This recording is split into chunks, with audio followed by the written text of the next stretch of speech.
rising of the water level in the Mullaperiyar reservoir. There has been a contentious issue between these two states of Kerala and Tamil Nadu. I am not saying, no, let them listen to me, sir. Let them listen to me, what I am saying. Sir, first of all, the matter has to be understood properly. I'll give you a chance. Sir, Kerala state is not against giving water to Tamil Nadu. In fact, Tamil Nadu has been drawing water from this reservoir for the last 110 years. It has never been or never will be the stand of Kerala and people of Kerala that this water cannot be given to Tamil Nadu. That's not our issue at all, sir. This dam is 110 years old. It is unsafe. That has been said time and again by experts.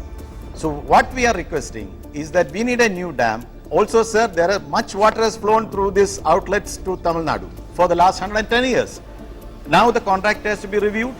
We need to, Tamil Nadu has to give adequate compensation. That can be decided, sir. Sir, only what I am suggesting is that we have a democratic federal setup.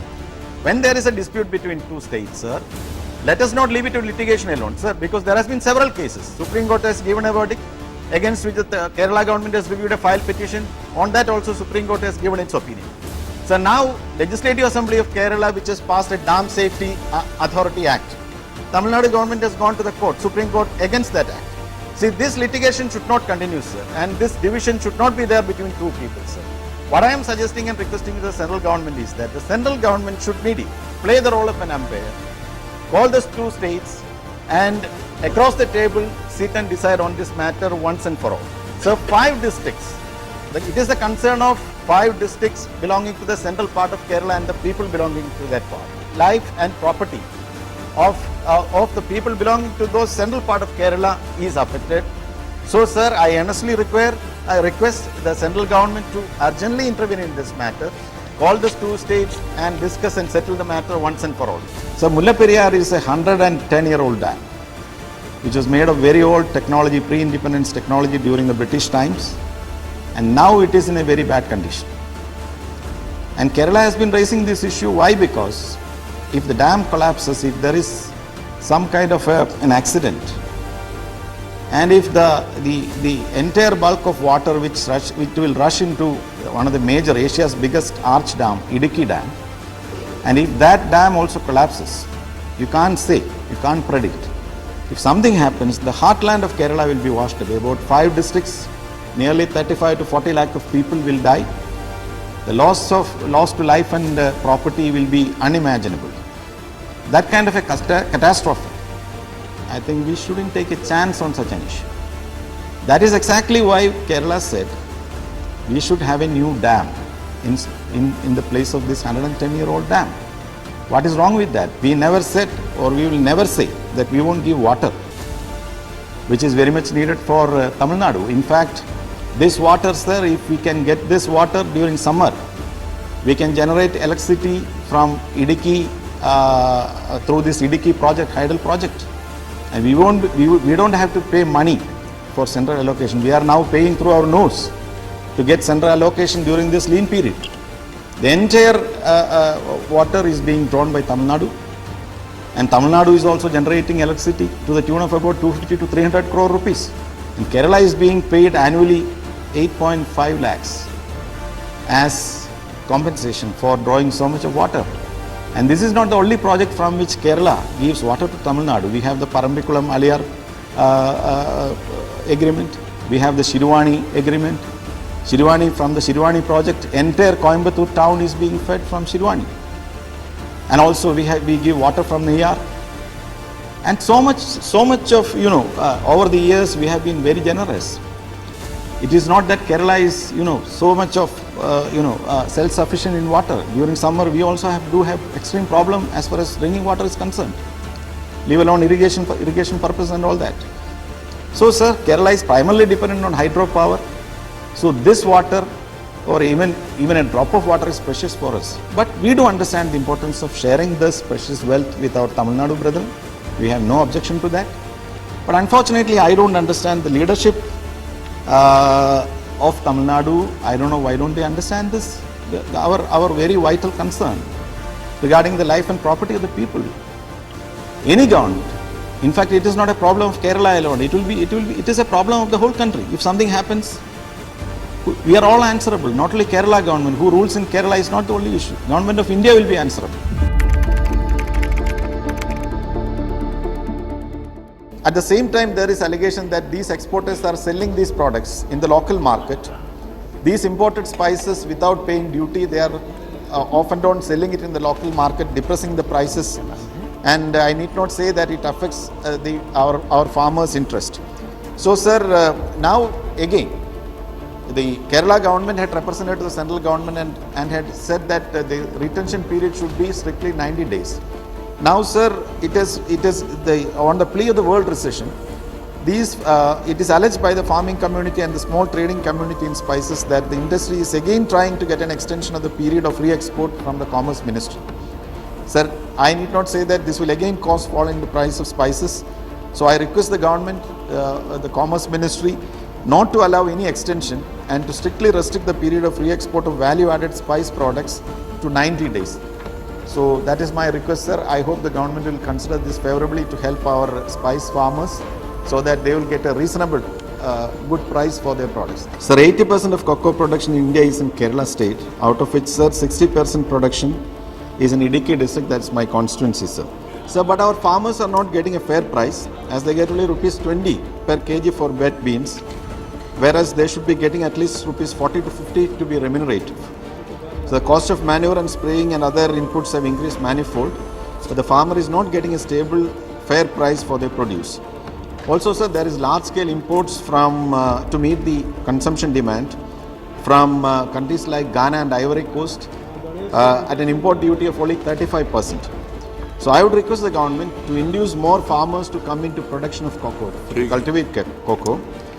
Government should give liberal financial assistance and also should hike the import duty so that the farmer get a fair price and more farmers will opt for production and cultivation of cocoa, sir.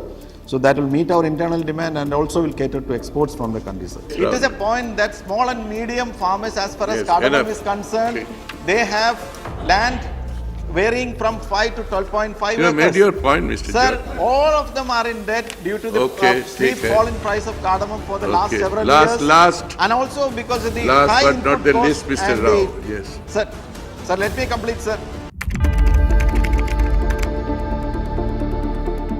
Why not we entrust or the ministry direct these engineering colleges to start BTech and MTech courses in these areas, in these hydrocarbon exploration or exploitation areas, and restricts the function of this institute, especially for doctoral PhD programs, to make it an exclusive center of excellence where we can train people. And also, sir, now this institute is coming up in UP. Section 10 speaks about the Board of Governors having the power to establish campuses and academic centers at any place within or outside India. We can have one in the northeast and also one in the south, 2 regional centers along with this institute. Sir, Kerala doesn't claim any special expertise in this field, but we have a lot of people working in the Gulf in the oil companies. So we can have one attached to probably the Cochin University of Science and Technology, one regional center, plus one in the northeast, traditionally known for oil deposits. So the Honorable Minister himself has said, second is regarding the policy, has said that we have only 30% exploited or explored 30% of our sedimentary deposits. The target is to make it 100% by 2015. I would like to very humbly ask whether it is prudent to do that, because see, the big powers, the USA, the Russia, China, they all have vast deposits and they are keeping those deposits in store and importing oil from, especially from the Gulf countries, because we all know that oil is so vital and so important. And the Club of Rome in its report 3 decades back had predicted that carbon deposits are exhaustible. So once this is over, if we exploit fully, then what is going to happen? What will be our position in the world as far as this very vital product is concerned? Sir, our import bill, 70% goes for import of oil. Now, crude oil prices almost touch $100 a barrel. Yes.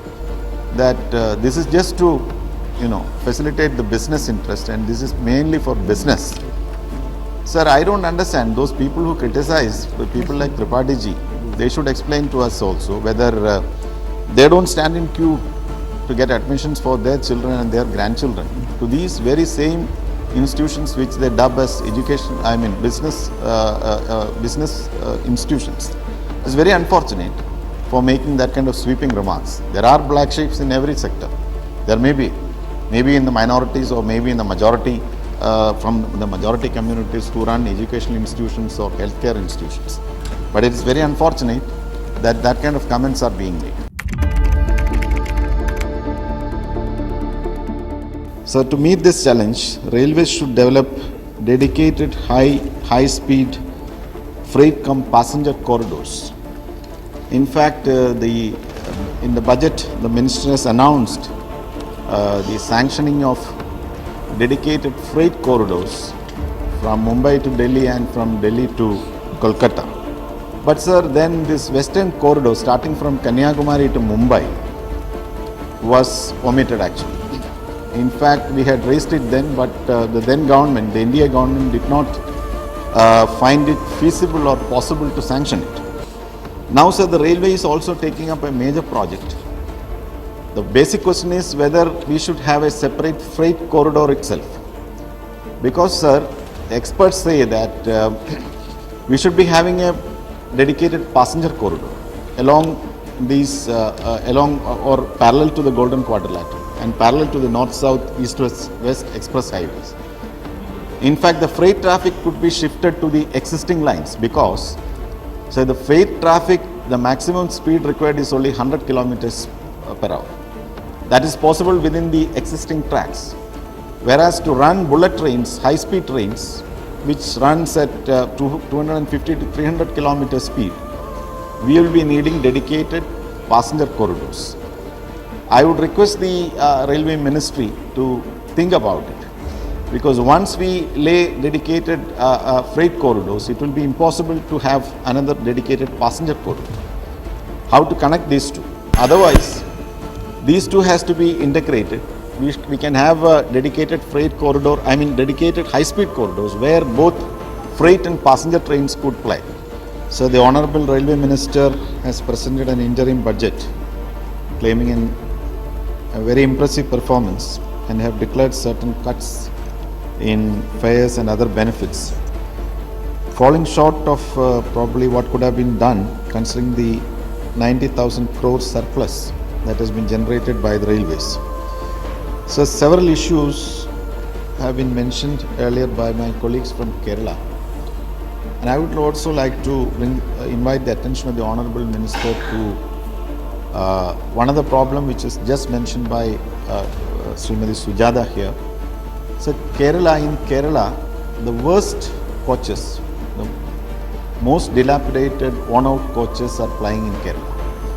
We members of Parliament are getting hell from the media and from the general public, saying that only in Kerala, these kind of worst coaches are being put by the railways. Sir, we have been demanding for wagon repair or overhauling workshop at Nemo. So the problem is that there are about 1,600 railway coaches are attached to the Thiruvananthapuram Central Railway Station. And these coaches are to be taken for overhauling once a year, mainly to Chennai. And on an average, 130 coaches are taken for overhauling every month. As the capacity in these places is not sufficient, there is considerable delay in completion of the work. So it will be highly economical and convenient to the state as well as to the railways to set up a workshop at Nemo. In Kerala, the price of rice and onion has been rising very rapidly of late. So this is mainly due to the non-arrival of these products from the neighboring states. Kerala basically depends on the neighboring states for its food grains. So this has been mainly due to the heavy rains and also due to shortage of wagons to transport these products, sir. Sir, in the case of rice, the main food item for Keralites, the per kg rice of price has been 2 rupees. And this has put the ordinary consumers into great difficulty. So Kerala basically gets rice from AP for its open market, and for the PDS it gets rice from Chhattisgarh. So the state needs about 90,000 tons of rice every month, out of which 40,000 is for the open market consumers.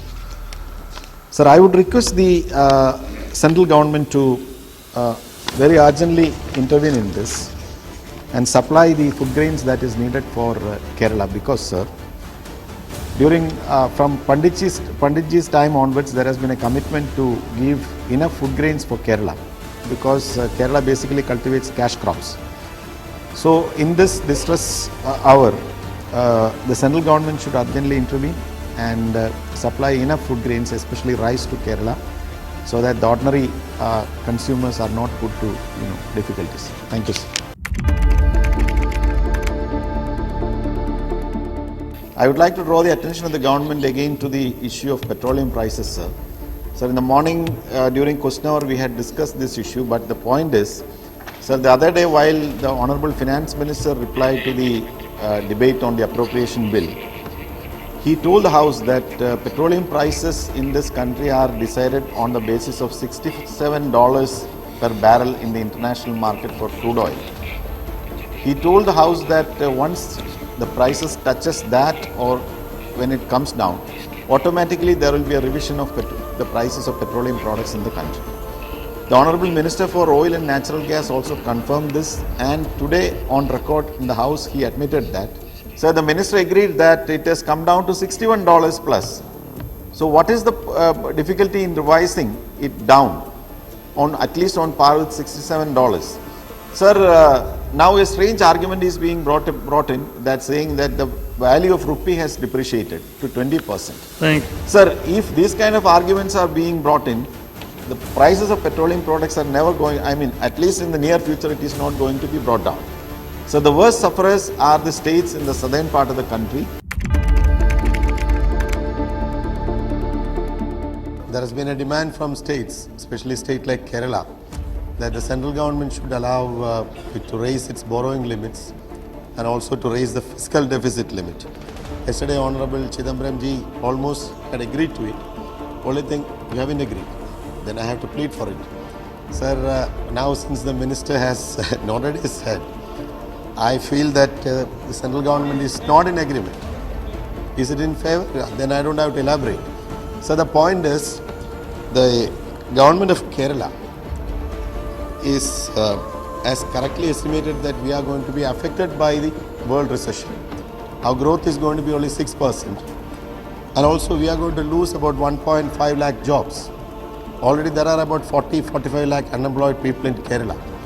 So as has been pointed out by our finance minister and defense minister yesterday, we need to invest more, we need to increase our public spending. For which, sir, for states like Kerala, the only way is to borrow money.